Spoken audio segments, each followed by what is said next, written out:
जय हिंद दोस्तों, मैं मनीष मिश्रा अभिनंदन क्लास से रीजनिंग बाय मनीष सर में आपका स्वागत है।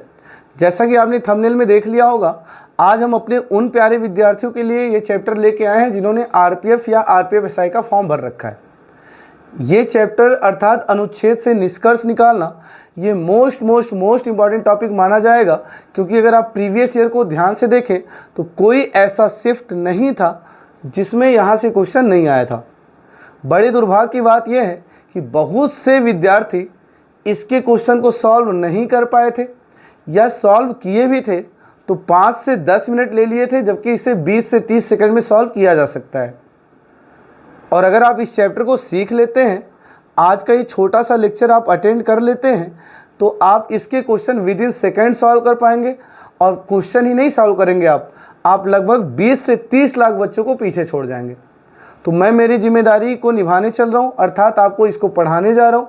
अब आपकी जिम्मेदारी ये है कि आप इस छोटे से लेक्चर को शुरू से लेकर लास्ट तक देखिए, और अगर लास्ट तक लगेगा कि हाँ आपने कुछ सीखा है तो वीडियो को जाते जाते लाइक कर दीजिएगा, चैनल को सब्सक्राइब कर दीजिएगा और अपने उस मित्र को शेयर कर दीजिएगा जिन्होंने आरपीएफ या आरपीएफ एसआई का फॉर्म भर रखा है। तो आइए शुरू करते हैं। सबसे पहले मैं आपको कॉन्सेप्ट सिखाऊं, ये तो कॉन्सेप्ट सिखाने के लिए लिख रखा है। कॉन्सेप्ट सिखाने से पहले मैं आपको ये दिखा दूं कि इसका क्वेश्चन आता कैसे है। हाँ, ये देखिए क्वेश्चन ऐसे ही आता है। आरपीएफ एसआई 16 फरवरी 2019 को आया था। एक खतरनाक सा बड़ा सा पैसेज आता है। अब उस पैसेज से रिलेटेड कुछ कथन आते हैं और विकल्प आते हैं, और हमें ये बताना होता है कि वो जो पीछे पैसेज आपने देखा, अर्थात इस पैसेज के लिए ये जो कथन है, इन कथन के लिए कौन सा विकल्प सही होगा। तो अब यहाँ पे विद्यार्थी दो जगह मात खाए। पहला तो ये कि वो ये समझ नहीं पाए कि ये कथन है और ये जो विकल्प है, ये कौन सा विकल्प कब लगाना होता है। अर्थात सबसे पहली बात तो वो विकल्प में ही फंस गए, विकल्प का ही ज्ञान नहीं हो पाया उन्हें कि कब कौन सा विकल्प लगाना है। और दूसरा कहाँ मात खा गए, उन्होंने इतने बड़े पैसेज को पूरा स्टेप बाय स्टेप बहुत बारीकी से पढ़ा, और इतना बारीकी से पढ़ा कि बारीकी से पढ़कर इसका अर्थ समझने में 5 से 10 मिनट लगा दिया, जबकि ये 20 से 30 सेकंड में हो सकता था। तो आज वाली क्लास में हम आपको दो बातें सिखाने वाले हैं। सबसे पहले तो हम आपको ये सिखाएंगे कि ये जो विकल्प हैं इनका क्या मतलब है, कब कौन सा विकल्प लगाते हैं, और दूसरी बात ये सिखाएंगे कि कैसे इतने बड़े पैसेज को 20 से 30 सेकंड में डील किया जाए। तो आइए इस प्रश्न पे हम आएंगे, लेकिन उससे पहले मेरा बनाया हुआ एक पैसेज मैं आपको कराता हूं, जहां पे मैं आपको ये चारों विकल्प को अच्छे से समझाऊं कि कब कौन सा विकल्प लगाते हैं। तो आइए पहले मैं मेरे द्वारा बनाए गए पैसेज को दिखाता हूं। तो ये लीजिए, मैंने आपके सामने एक छोटा सा पैसेज ले लिया। अब इस पैसेज को पढ़ने के बाद आपके सामने एक कथन दिया जाएगा और ये विकल्प दिया जाएगा। आपको ये बताना है कि ये जो पैसेज है और उससे निकलता हुआ ये जो कथन है, ये कथन इस पैसेज के लिए निश्चित सही है, या ये कथन इस पैसेज के लिए निश्चित गलत है, या ये कथन इस पैसेज के लिए संभवतः सत्य या असत्य है, या ये कथन इस पैसेज से निर्धारित नहीं कर सकते। तो एक काम करते हैं, ये चारों विकल्प के लिए मैं आपके लिए 4 क्वेश्चन लाया हूँ ताकि ये चारों विकल्प क्लियर कर पाऊँ। तो एक काम करते हैं, सबसे पहले इस पैसेज को पढ़ते हैं। तो एक बार पैसेज को पढ़िए, मैं आपके साथ पढ़ता हूँ। अभिनंदन क्लासेस खलीलाबाद कंपटीशन क्लासेस की बहुत अच्छी कोचिंग है। ये हमारा ऑफलाइन ब्रांच है, तो मेरे ऑफलाइन ब्रांच का भी थोड़ा सा एडवर्टाइज हो गया। तो कथन ये है, अभिनंदन क्लासेस खलीलाबाद कंपटीशन क्लासेस की बहुत अच्छी कोचिंग है। विगत कई वर्षों में यहाँ से बहुत से विद्यार्थी सरकारी नौकरी प्राप्त किए। अभिनंदन क्लासेस में केवल RPF, RPF SI, UPP, UPSI, SSC, railway, bank की तैयारी कराई जाती है। राहुल अभिनंदन क्लासेज में ही सरकारी नौकरी की तैयारी कर रहा है। तो ये पैसेज था, ये पैसेज मैंने पढ़ लिया। क्या था पैसेज? अभिनंदन क्लासेज खलीलाबाद कंपटीशन क्लासेज की बहुत अच्छी कोचिंग है। विगत कई वर्षों से यहाँ बहुत से विद्यार्थी सरकारी नौकरी प्राप्त कर चुके हैं, और अभिनंदन क्लासेज में केवल RPF, RPF SI, UPP, UPSI, SSC railway की और एसएससी रेलवे बैंक की तैयारी कराई जाती है, और राहुल अभिनंदन क्लासेज में ही सरकारी नौकरी की तैयारी कर रहा है। ठीक है, पैसेज पढ़ लिया। अब आइए कथन देखते हैं। इस पैसेज से रिलेटेड ये कथन है। कथन क्या है? राहुल अभिनंदन क्लासेज में तैयारी कर रहा है। तो ये जो पीछे पैसेज पढ़ा उस पैसेज से ये कथन है कि राहुल अभिनंदन क्लासेज में तैयारी कर रहा है। अब ये बताना है कि ये जो कथन है ये निश्चित सत्य है या निश्चित असत्य है या संभवतः सत्य या असत्य है या निर्धारित नहीं कर सकते। तो आइए देखते हैं क्या कह रहा है। राहुल अभिनंदन क्लासेज में तैयारी कर रहा है। तो अगर मैं इस कथन को पैसेज में ढूंढने का प्रयास करूं तो मुझे डायरेक्ट दिख रहा है कि राहुल अभिनंदन क्लासेज में सरकारी नौकरी की तैयारी कर रहा है। तो हमें लगता है कि जो ये कह रहे हैं कि राहुल अभिनंदन क्लासेज में तैयारी कर रहा है, ये कथन पैसेज में डायरेक्ट दिख रहा है, राहुल अभिनंदन क्लासेज में सरकारी नौकरी की तैयारी कर रहा है। तो मैं ये कह सकता हूँ कि ये वाला कथन 100% सत्य है, यानी निश्चित सत्य है। और निश्चित सत्य का मतलब होता है जिसको कोई माई का लाल गलत ना कर पाए। तो ये वाली बात 100% सही है कि राहुल अभिनंदन क्लासेज में तैयारी कर रहा है। ठीक है, क्योंकि ये वाला मुझे डायरेक्ट पैसेज में दिख रहा है। अर्थात 100% सत्य वो होता है, 100% सत्य वो होता है जो डायरेक्ट मुझे पैसेज में दिख जाए। डायरेक्ट पैसेज में दिख जाए मतलब वो 100% सही है। अरे क्लियर है? हमें लगता है 4 विकल्पों में एक विकल्प आप समझ चुके हैं। अब आइए हम आपको दूसरा विकल्प समझाने का प्रयास करते हैं। फिर से इसी पैसेज के लिए ये वाला कथन, राहुल अभिनंदन क्लासेज में आईएएस की तैयारी कर रहा है। आईएएस की तैयारी कर रहा है। अब जरा अगर मैं पैसेज को ध्यान से देखूं तो एक चीज आपने देखा होगा, अभिनंदन क्लासेज में केवल RPF SI, UPP, UPSI, SSC, railway, bank की ही तैयारी कराई जाती है। तो अगर वहाँ केवल railway, SSC, bank, UPP, UPSI, RPF SI का ही तैयारी कराया जाता है, तो ये कहना कि वो अभिनंदन क्लासेज में आईएएस की तैयारी कर रहा है, ये 100% गलत है, यानी ये निश्चित असत्य है। क्योंकि मुझे सीधे कथन में पैसेज में दिख रहा है कि वहाँ पे ये तैयारी होता ही नहीं है। तो ये कह देना कि राहुल आईएएस की तैयारी कर रहा है, ये 100% गलत है। और 100% गलत का मतलब जो कोई माई का लाल सही ना कर पाए, वो 100% गलत ही गलत है। अर्थात 100% गलत अर्थात निश्चित गलत वो होता है जो डायरेक्ट पैसेज से विरोध करता है। डायरेक्ट मुझे पता चल रहा है कि वो आईएएस की तैयारी वहाँ कर ही नहीं सकता। तो वो वाला कथन क्या है? निश्चित गलत है। अरे क्लियर है? तो हमने आपको 2 बातें सिखाई। क्या ये 2 बात समझ गए? बताइए कौन सा? निश्चित सत्य कब लगाते हैं? निश्चित सत्य तब लगाते हैं जब कथन डायरेक्ट पैसेज में दिखता है कि हाँ ये बिल्कुल सही है। निश्चित गलत कब लगाते हैं? सर डायरेक्ट वो पैसेज का विरोध कर रहा होता है, तो बिल्कुल निश्चित गलत है। अब आइए हम तीसरा बताते हैं। तीसरा क्या कह रहे हैं? राहुल अभिनंदन क्लासेज में यूपीएसआई की तैयारी कर रहे हैं। क्या ये हाँ, ये तो मुझे समझ में आ रहा है कि राहुल अभिनंदन क्लासेज में तैयारी कर रहा है। पीछे पैसेज में ये था, राहुल अभिनंदन क्लासेज में सरकारी नौकरी की तैयारी कर रहा है। क्या ये आप 100% कह रहे हैं कि अभिनंदन क्लासेज में यूपीएसआई की तैयारी कर रहे हैं? क्या ये आप 100% कह सकते हैं कि वो यूपीएसआई का तैयारी कर रहा है? सर 100% तो नहीं कह सकते। अगर यहाँ लिखा होता राहुल अभिनंदन क्लासेज में यूपीएसआई का तैयारी कर रहा है, तब मैं बोल देता हाँ सर सही है, 100% वो यूपीएसआई का तैयारी कर रहा है। लेकिन बस यहाँ ये पता चल रहा है राहुल अभिनंदन क्लासेज में सरकारी नौकरी की तैयारी कर रहा है। किसका कर रहा है नहीं पता। तो मैं ये 100% सत्य तो नहीं बोल सकता, 100% तो सत्य नहीं बोल सकता कि वो यूपीएसआई की तैयारी कर रहा है। तो 100% सत्य बोल नहीं सकता। अच्छा, क्या ये 100% गलत बोल सकते हैं? क्या ये 100% गलत बोल सकते हैं कि हाँ ये 100% वो एसआई की तैयारी नहीं कर रहा है? तो आप 100% गलत भी नहीं बोल सकते। क्यों नहीं 100% गलत बोल सकते? इसलिए नहीं बोल सकते क्योंकि वहाँ वो सरकारी नौकरी की तैयारी कर रहा है और उन सरकारी नौकरियों में यूपीएसआई भी है। तो 100% गलत भी तो नहीं बोल सकता कि क्या पता यूपीएसआई वाला ही कर रहा हो। तो 100% गलत भी नहीं बोल सकता।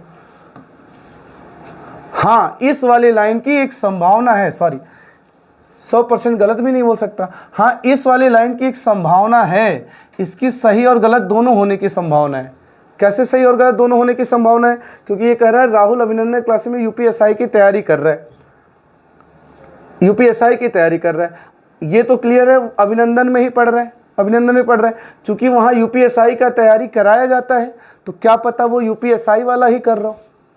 तो इसके सही होने की संभावना भी है। क्या पता यो यूपीएसआई के अलावा कोई और पढ़ रहा हो, तो इसके गलत होने की भी संभावना है। तो वो वाली लाइन के सही और गलत दोनों होने की संभावना है। समझ में आया? तो इसके लिए कौन सा विकल्प लगाएंगे? इसके लिए लगाएंगे विकल्प नंबर सी। यानी अगर कथन पैसेज में 50-50 लग रहा है कि हाँ ये हो भी सकता है, नहीं भी हो सकता है, तो हम लगाएंगे संभवतः सत्य या असत्य। अरे ठीक है, अब आइए, हमें लगता है 1 2 3 आप समझ चुके हैं। अब आइए आपको चौथा समझाते हैं। राहुल क्लासेज के बाद लाइब्रेरी में पढ़ाई करता है। अब जरा ध्यान से देखिए और समझने का प्रयास करिए, क्या इस पैसेज में कहीं से पता चल पा रहा है राहुल क्लासेज के बाद क्या करता है? सर यहाँ दूर दूर तक नहीं पता चल रहा है, बस यहाँ ये पता चल रहा है अभिनंदन में क्या क्या पढ़ाया जाता है और राहुल वहाँ तैयारी करता है। और राहुल क्लास के बाद क्या करता है, क्या नहीं करता है, कहाँ जाता है, नहीं जाता है, इसका पैसेज में कोई लेना देना नहीं। तो क्लास के बाद वो लाइब्रेरी जाता है, कहाँ जाता है, इसके बारे में पैसेज में कोई जिक्र नहीं है। तो अगर ऐसा केस है कि ऐसा कोई लाइन है जिसमें पैसेज में, जिसका पैसेज में दूर दूर तक कोई जिक्र ही नहीं है, तो उस केस में लगाते हैं कि हम उसके बारे में कुछ कह नहीं सकते, निर्धारित नहीं कर सकते, डाटा है, पर्याप्त है, कुछ नहीं कह सकते, ये वाला बात। तो कौन सा लगाएंगे? डी वाला। अरे क्लियर हुआ? समझ गए चारों विकल्प? और अगर आप चारों विकल्प समझ गए हैं तो आप बहुत आराम से, बहुत प्यार से इसके क्वेश्चन उड़ा देंगे। निश्चित सत्य समझ गए? निश्चित सत्य समझ गए? कब लगाएंगे निश्चित सत्य? कथन डायरेक्ट पैसेज में दिखेगा। निश्चित असत्य, डायरेक्ट कथन पैसेज का विरोध कर रहा होगा। संभवतः सत्य या असत्य, सर सही भी नहीं बोल पाएंगे, गलत भी नहीं बोल पाएंगे, लेकिन उसके होने की संभावना रहेगी, हो भी सकता है, नहीं भी हो सकता है। और निर्धारित नहीं कर सकते या ज्ञात नहीं कर सकते या डाटा है पर्याप्त कब बोलेंगे? सर उस कथन का उस पैसेज में दूर दूर तक नामो निशान ना हो। अरे क्लियर है? तो हमने आपको 2 बातें सिखानी है। तो पहली बात हमने सिखा दिया, विकल्प के बारे में सिखा दिया। अब आइए पैसेज कैसे डील करेंगे वो सिखाते हैं। अरे क्लियर है? चलिए अब आइए बात को आगे बढ़ाते हैं। अब देखिए, अब दूसरी बात समझते हैं।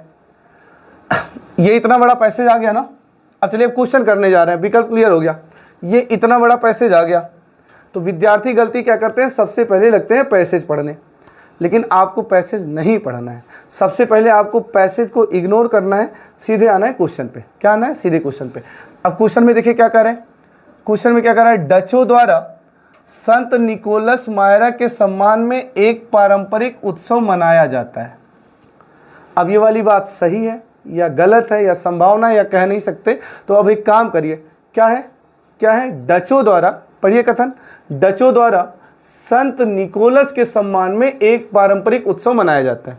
मैंने पढ़ लिया, डचों द्वारा संत निकोलस के सम्मान में एक पारंपरिक उत्सव मनाया जाता है। अब ये लाइन मेरे दिमाग में है, अब मैं एक बार सरसरी निगाहों से बहुत तेजी से लगभग 200 के स्पीड में पढ़ता हुआ जाऊंगा और देखूंगा क्या वो लाइन कहीं दिख रहा है, डचों द्वारा निकोलस के सम्मान में उत्सव मनाया जाता है। इतना स्पीड से पढ़ेंगे। अब पढ़िए जरा। ऐसी मान्यता है कि संत निकोलस उर्फ सांता क्लॉज करीब 300 ईसा पूर्व पात्रा में रहते थे, जो आज का तुर्की है, पहले जिसे प्राचीन ग्रीक का भाग माना जाता था। वे मायरा के महान पादरी थे, जो गरीबों की भलाई और बच्चों से प्रेम करने और जरूरतमंद को उपहार देने के लिए प्रसिद्ध थे। प्रतीकात्मक तौर पर इनका चित्रण उनके धार्मिक कार्यस्थल के लाल और सुनहरे पोशाक पहने हुए और इकहरे बदन वाले व्यक्ति के रूप में किया जाता है। पता मेरी गाड़ी इतना तेज क्यों भग रही है? क्योंकि मैं डचों पे जाके रुकूंगा, जहां मिलेगा डचों द्वारा निकोलस, वहां रुकूंगा। मैं पढ़ता रहूंगा, बहुत जोर से पढ़ूंगा। तस्वीरों में वे पारंपरिक प्रभाव मंडल से सुशोभित होते हैं, जो उनकी अच्छी कामनाओं का प्रतिनिधित्व करता है, और साथ ही एक छड़ी या एक बाइबल या फिर दोनों लिए हुए दर्शाता है। यहाँ सांता क्लॉज के परोपकार के प्रतीक के रूप में उभरने से लेकर उत्तरी ध्रुव के प्रसिद्ध संत के रूप में उद्धव तक की कथा पर एक नज़र डालेगी। 13वीं सदी निकोलस मायरा के महान पादरी को पहली शास्त्री में संत घोषित कर दिया गया, या संत की उपाधि दी गई। 13वीं सदी तक डच लोगों द्वारा, बस गाड़ी रुकेगी। 13वीं सदी डच लोगों द्वारा, कथन में मैं डच लोगों द्वारा ऐसा कुछ सुना था, तो मेरी गाड़ी सीधे यही रुकी। डच लोगों द्वारा उनके सम्मान में एक पारंपरिक उत्सव मनाया जाता है, एक पारंपरिक उत्सव मनाया जाता है। तो बिल्कुल बिल्कुल बिल्कुल बिल्कुल बिल्कुल यही बोला था, डचों द्वारा संत निकोलस मायरा के सम्मान में एक पारंपरिक उत्सव मनाया जाता है। और मैं इस पैसेज को अगर मैं बहुत तेजी से पढ़ता आया हूँ तो मुझे समझ में आ रहा है, ये निकोलस पादरी ये डच लोगों द्वारा उनके सम्मान में उत्सव मनाया जाता है। तो ये वाला बात डायरेक्ट दिख रहा है, तो इसके लिए हम क्या लगाएंगे? निश्चित रूप से सत्य। इतना तेज स्पीड में पढ़ना है, पहले कथन पढ़ना है और फिर जोर से पढ़ना है, उसी से मिलता जुलता पढ़ना है। कभी कभी वही डायरेक्ट दिख जाएगा तो निश्चित सत्य, उसी से मिलता जुलता दिखेगा तो बाकी विकल्प पे अभी काम करेंगे। अब लगे हाथ, इसको पढ़ लीजिए, दूसरा पढ़ लीजिए, उसी पैसेज पे दूसरा है। क्या कह रहे हैं? संत सिंटर क्लास के सफ़ेद लंबे बाल और दाढ़ी थे। अब ये बात निश्चित सही है, निश्चित गलत है या संभावित है, ये बात अगर हमें जानना है तो फिर मैं उसी तेजी से पढ़ूंगा और इसी से दाढ़ी और बाल से रिलेटेड वाले लाइन पे जाके रुकूंगा। संत सिंटरक्लास के सफ़ेद लंबे बाल और दाढ़ी थे। आइए रुकते हैं, तो उसी पैसेज पे वापस चलते हैं। तो हमें लगता है यहाँ तक कोई दाढ़ी बाल का जिक्र हुआ नहीं था, तेज पढ़ते हैं। वे कहते थे ये सिक्के संत निकोलस ने रखे हैं, समय के साथ संत निकोलस सिंटरक्लास हो गए। आज तक नीदरलैंड को वही आधिकारिक सिंटरक्लास संवरकर पादरी जैसे स्वरूप ले चुके हैं, जिसमें सफ़ेद और लाल रंग का लबादे वाली पोशाक है और पादरियों वाली ऊंची टोपी है। साथ ही लगभग राजसी सफ़ेद लंबे बाल और दाढ़ी हैं। बिल्कुल मिल गया। साथ ही लगभग राजसी सफ़ेद लंबे बाल और दाढ़ी हैं। देखिए, नीदरलैंड का वही आधिकारिक सिंटरक्लास संवरकर पादरी जैसे स्वरूप ले चुके थे।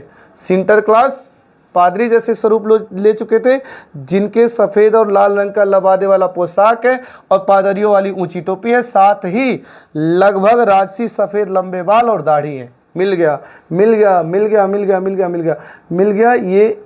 संत सिंटरक्लास के सफ़ेद लंबे बाल व दाढ़ी थे, बिल्कुल मिल गया। तो फिर से ये लाइन वहाँ डायरेक्ट मिल गया, तो क्या मिल जाएगा? निश्चित सत्य। अरे क्लियर है? बस यही करना है। बस 4-5 क्वेश्चन में मैं आपको ये चारों विकल्प में एक्सपर्ट बना दूंगा। तो एक चीज़ आपने नोटिस किया होगा कि सबसे पहले क्या पढ़ेंगे? कथन पढ़ेंगे। क्या पढ़ेंगे? कथन। और कथन पढ़ेंगे और उसके बाद सीधे 200 की स्पीड में पैसेज को पढ़ेंगे और वहीं रुकेंगे जहां मैंने कथन पढ़ा है, उसी से मिलता जुलता जहां दिखेगा वहीं रुकेंगे, क्योंकि एग्जाम हॉल में इतना समय नहीं होता है कि आप पूरा बैठ के गहन अध्ययन कर रहे हैं।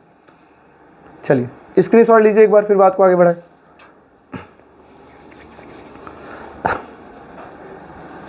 इसका भी स्क्रीनशॉट लीजिए।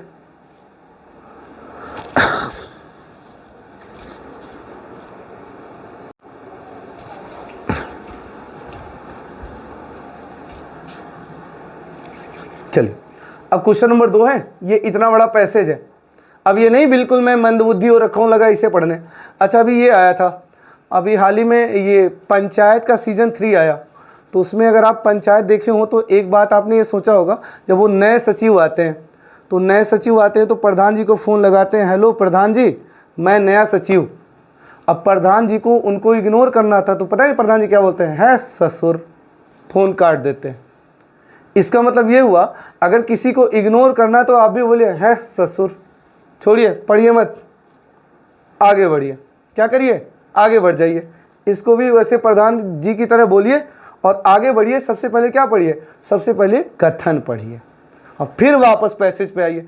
तो आइए, हमने एक कथन पढ़ लिया। क्या है कथन?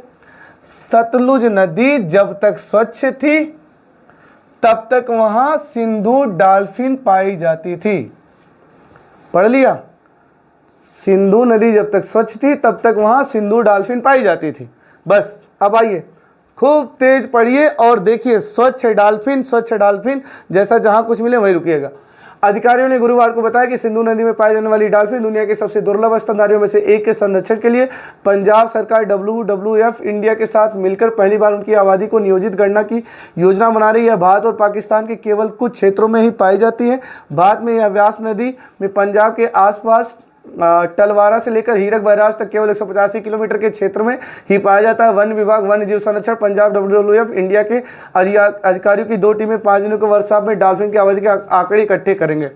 मैं बहुत तेज पढ़ूंगा क्योंकि मेरे दिमाग में स्वच्छता, डॉल्फिन ये सब चल रहा है, क्योंकि मैं कथन पढ़ रखा हूँ। आगे, डॉल्फिन की आबादी के WWF इंडिया में नदी आर्द्रभूमि और जल नीति के निदेशक सुरेश बाबू के अनुसार इंडक्स डॉल्फिन की सबसे अधिक आबादी प्लातनिस्ता गंगेतिका माइनर प्रजाति की है, जो पूरे पाकिस्तान में पाई जाती है। वहाँ उनकी संख्या लगभग सिंधु नदी के 1500 किलोमीटर के क्षेत्र में लगभग 1800 है। उनके अनुसार यदि नदी में पानी का बहाव पर्याप्त और जल स्वच्छ है, हाँ जल स्वच्छ है, यहाँ मिला स्वच्छ वाला मिला, यहाँ मिला, थोड़ा सा स्वच्छता वाली बात हुई। यदि नदी में पानी का बहाव पर्याप्त और जल स्वच्छ है तो वहाँ डॉल्फिन पाई जाएगी, यदि नहीं तो सतलज इसका उदाहरण है। विशेषज्ञ कहते हैं सतलज में वे दशकों पहले पाई जाती थी, सतलज में वे दशकों पहले पाई जाती थी, लेकिन नदियों के आसपास के निवासियों द्वारा नदियों में आने वाला प्रदूषण उनकी विलुप्ति का कारण बना। यानी मैं समझ गया हूँ, वो स्वच्छता और डॉल्फिन से रिलेटेड लाइन मिल गया। डॉल्फिन 10 को पहले पाया जाता था, लेकिन वहाँ के आसपास के निवासी प्रदूषण कर दिए, जिसके कारण वो विलुप्ति का कारण बना। तो बिल्कुल ये लाइन मिल गया। और ये भी बात वही कह रहा है, सतलुज नदी में जब तक स्वच्छ था तब तक वहाँ सिंधु डॉल्फिन पाया जाता था। तो ये डायरेक्ट वहाँ मिल रहा है, तो ये क्या हो जाएगा, निश्चित सत्य।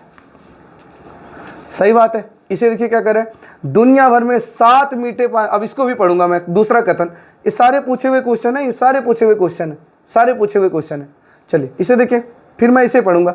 दुनिया भर में 7 मीठे पानी की डॉल्फिन पाई जाती हैं। दुनिया भर में 7 मीठे पानी की डॉल्फिन पाई जाती हैं। तो बस पढ़ लिया, खूब तेज स्पीड। अभी हमें लग रहा मीठे पानी जैसा कुछ मिला नहीं था। आगे पढ़ते हैं, आगे पढ़ते हैं। सुरेश बाबू ने IANS को बताया कि डॉल्फिनों की यह प्रजाति नेत्रहीन होती है और चमगादड़ की भांति प्रतिध्वनि के आधार पर संचार करती है। डॉल्फिन की यह प्रजाति पूरी दुनिया में मीठे पानी, हाँ मीठे पानी, मीठे पानी, रुक जाइए। डॉल्फिन की यह प्रजाति पूरी दुनिया में मीठे पानी में पाए जाने वाली डॉल्फिन की 7 प्रजातियों में एक है। मीठे पानी में पाए जाने वाली डॉल्फिन की 7 प्रजातियों में से एक है। मीठे पानी में पाए जाने वाले डॉल्फिन की 7 प्रजातियों में से एक है। और हमें लग रहा है यही है दुनिया भर में 7 मीठे पानी की डॉल्फिन पाई जाती है। वहाँ भी वही कह रहा था, है ना, वहाँ भी वही कह रहा था 7 मीठे पानी की डॉल्फिन। यहाँ भी वही कह रहा था कि मीठे पानी में पाए जाने वाली डॉल्फिन की 7 प्रजातियाँ। अरे हो गया ना 7 प्रजातियाँ। तो वो भी यहाँ डायरेक्ट वहाँ भी डायरेक्ट 7 प्रजाति के बारे में बोल रहा था, यहाँ भी डायरेक्ट 7 प्रजाति के बारे में बोल रहा था, 7 तरह की डॉल्फिन, और यहाँ भी 7 तरह की डॉल्फिन। बिल्कुल वो यहाँ से डायरेक्ट निकल रहा है, तो यहाँ भी क्या लगाएंगे, कथन निश्चित रूप से सत्य। अरे समझ में आ रहा है, बिल्कुल आ रहा है ना समझ में। तो हमें यही करना होता है, सबसे पहले पैसेज नहीं पढ़ना है ससुर, आगे बढ़ना है, ये पढ़ना है, और फिर जल्दी से खूब तेज़ी से पढ़ना है और देखना है उसी तरह का लाइन या उसी से मिलता जुलता लाइन जहाँ मिले वहीं ब्रेक लगाइए। ये नहीं पूरा गहन चिंतन कर रहे हैं, 1 घंटे के एग्जाम में यहीं लगा दिए 10 मिनट। अरे क्लियर है। चलिए अब थोड़ा सा और बात को आगे बढ़ाते हैं। फिर से आ गया, एक पैसे सीधे आ गया, है ना, है ससुर। इसको पढ़ते हैं, पहले कथन पढ़ते हैं, फिर पैसेज पे आएंगे। आइए देखिए कथन क्या कह रहा है। खाद्य आपूर्ति की कमी के लिए जलवायु परिवर्तन अथवा कृषि योग्य भूमि की कमी नहीं बल्कि प्रदूषण उत्तरदायी है। कथन में ये कह रहा है जो खाद्य आपूर्ति की कमी हुआ है उसके लिए जलवायु परिवर्तन या कृषि योग्य भूमि की कमी नहीं, प्रदूषण जिम्मेदार है। कारण ना जलवायु जिम्मेदार है, ना कृषि योग्य भूमि की कमी जिम्मेदार है, बल्कि प्रदूषण जिम्मेदार है। किस बात के लिए? खाद्य आपूर्ति की कमी के लिए। तो आइए इसी से मिलता जुलता लाइन ढूंढते हैं। जलवायु परिवर्तन कृषि योग्य भूमि, अरे ये तो यही मिल गया। जलवायु परिवर्तन कृषि योग्य भूमि और अन्य संसाधनों में कमी। जलवायु परिवर्तन कृषि योग्य भूमि अन्य संसाधनों में कमी खाद्य पदार्थों में आई कमी के अहम कारण है। जबकि कथन में सीधे कह रहा है खाद्य पदार्थों में जो कमी आई है उसका कारण जलवायु परिवर्तन भी है, कृषि योग्य भूमि भी है और अन्य संसाधन भी है। मतलब जलवायु परिवर्तन भी उसका जिम्मेदार है। और यहाँ पे सीधे कह रहे हैं नहीं, जलवायु परिवर्तन और कृषि योग्य भूमि की कमी नहीं, केवल प्रदूषण जिम्मेदार है। तो ये वाला हमें लग रहा है सीधे गलत बोल रहा है, ये सीधे गलत है, ये 100% गलत है, ये 100% गलत है ना, ये 100% गलत है, 100% गलत है।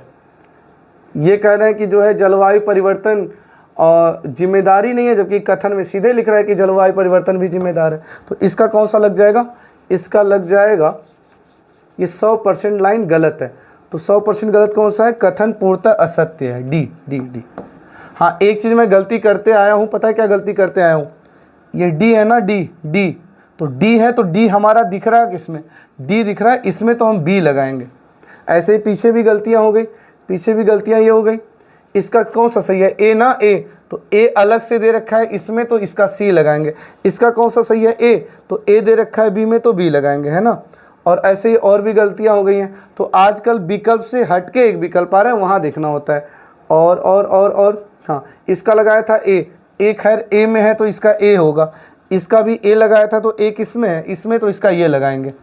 ये थोड़ा सा ध्यान देना है, कभी कभी विकल्प के बाद भी विकल्प आता है। तो ये मैंने छोटी सी गलती की, इसको सही कर लीजिएगा। तो ये वाला समझ गए ना आप? हमें लग रहा है ये वाला समझ गए होंगे। एक पैसे में सीधे कह रहा है जलवायु परिवर्तन भी जिम्मेदार है, और यहाँ कथन में कह रहा था जलवायु परिवर्तन जिम्मेदार नहीं, केवल प्रदूषण जिम्मेदार है। तो ये वाला कथन के हिसाब से क्या है, सीधे गलत है, सीधे गलत है। अरे समझ गए? तो ये मैंने आपको बताया था, सीधे विरोध कर रहा है तो गलत है, सीधे विरोध कर रहा है गलत है। ठीक है, चलिए बात को आगे बढ़ाते हैं। एक बार इसका स्क्रीनशॉट ले लीजिए। तो इसका भी स्क्रीनशॉट ले लीजिए।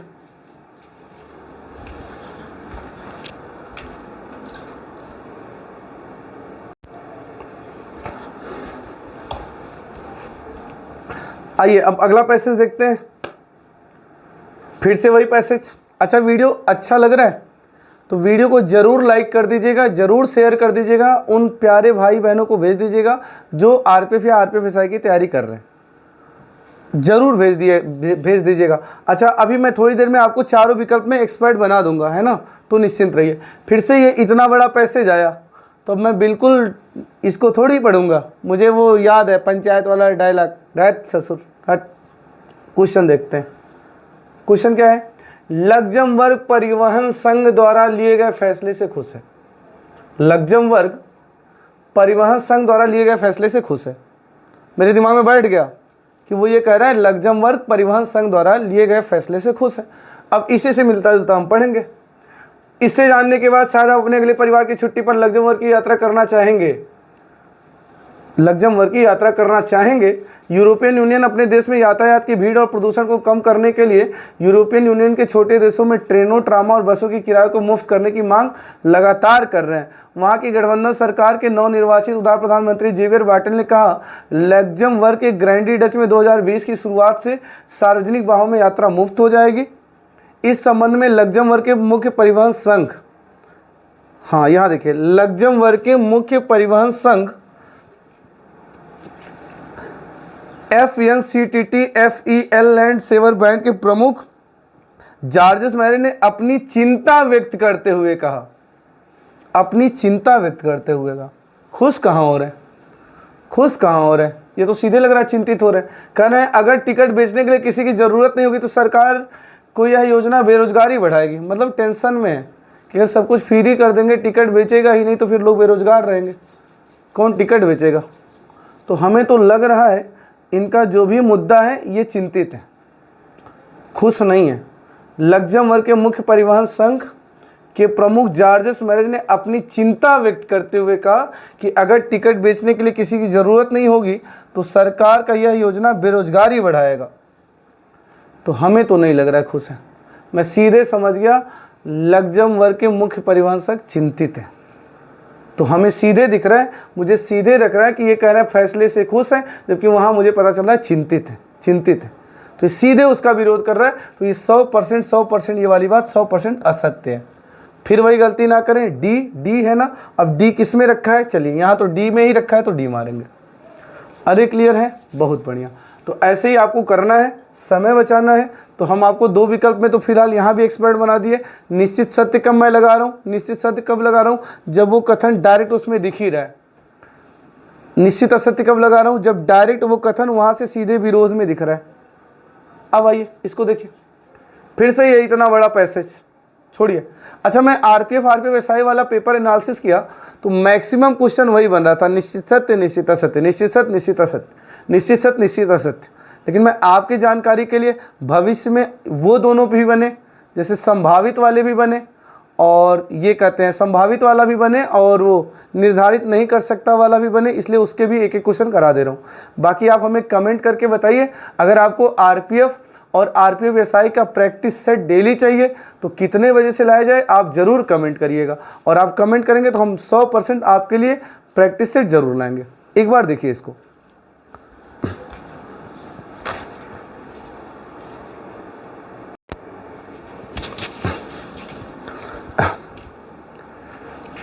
आइए देखते हैं। कथन तो ठीक है, हमें पैसेज तो ठीक है जो है, पहले कथन पढ़ते हैं। अंतरिक्ष प्रोब में कंप्यूटर भी उपलब्ध है। अच्छा, आइए पढ़ते हैं। अंतरिक्ष अन्वेषण मुख्य रूप से मानव रहित उपग्रहों का उपयोग करके किया जाता है, जिन्हें अंतरिक्ष प्रोब कहा जाता है। इनमें नवीनतम वैज्ञानिक उपकरण की एक व्यापक विविधता होती है। यह अंतरिक्ष प्रोब हमें बाहरी अंतरिक्ष में ग्रहों और अन्य पिंडों के बारे में नज़दीकी तस्वीर और अन्य डाटा प्रदान करते हैं। पहले अंतरिक्ष प्रोब समझ रहे हैं? अरे वही अंतरिक्ष यान जो मानव रहित होता है, उसमें मनुष्य नहीं होते हैं, हम जो है अंतरिक्ष में भेज देते हैं। वो क्या करता है, वो जो है अंतरिक्ष प्रोब जो है ग्रहों और अन्य पिंडों के बारे में जानकारी हमें देता रहता है। तो वही कह रहा है जो ये अंतरिक्ष प्रोब है जानकारी देता रहता है। गहन अमेरिकी अंतरिक्ष कार्यक्रम चरमोत्कर्ष तब आया जब नील आर्मस्ट्रांग 20 जुलाई 1969 को चंद्रमा पर कदम रखने वाले पहले व्यक्ति बने। मूल रूप से कृत्रिम उपग्रहों को पृथ्वी के ऊपरी वातावरण का अध्ययन करने के लिए लॉन्च किया गया था। ठीक है, अब बात यह है अंतरिक्ष प्रोब। पहले अंतरिक्ष प्रोब समझ गए, एक बार फिर से देखिए। अंतरिक्ष अन्वेषण मुख्य रूप से मानव रहित उपग्रहों का उपयोग करके बनाया जाता है, जिसे अंतरिक्ष प्रोब कहते हैं। इसमें नवीनतम वैज्ञानिक उपकरण की विविधता होती है।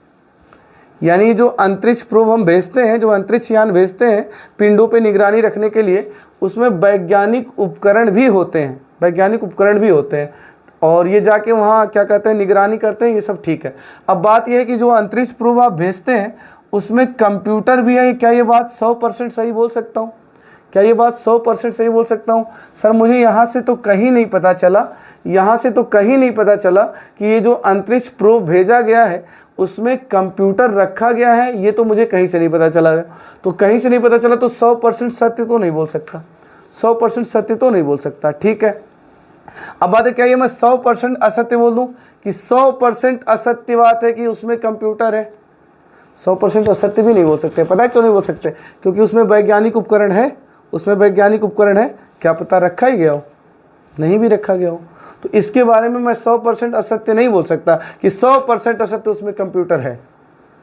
क्या पता रखा ही हो, नहीं भी रखा हो, तो 100% असत्य नहीं बोल सकता। हाँ, इसकी संभावना है। क्यों संभावना है? कि अंतरिक्ष प्रोब में वैज्ञानिक उपकरण है ना, अंतरिक्ष प्रोब में वैज्ञानिक उपकरण लगते हैं, बहुत सारे उपकरण लगते हैं, फ्लाई बॉय लगता है, टेलीस्कोप लगता है, कंप्यूटर भी लग सकता है।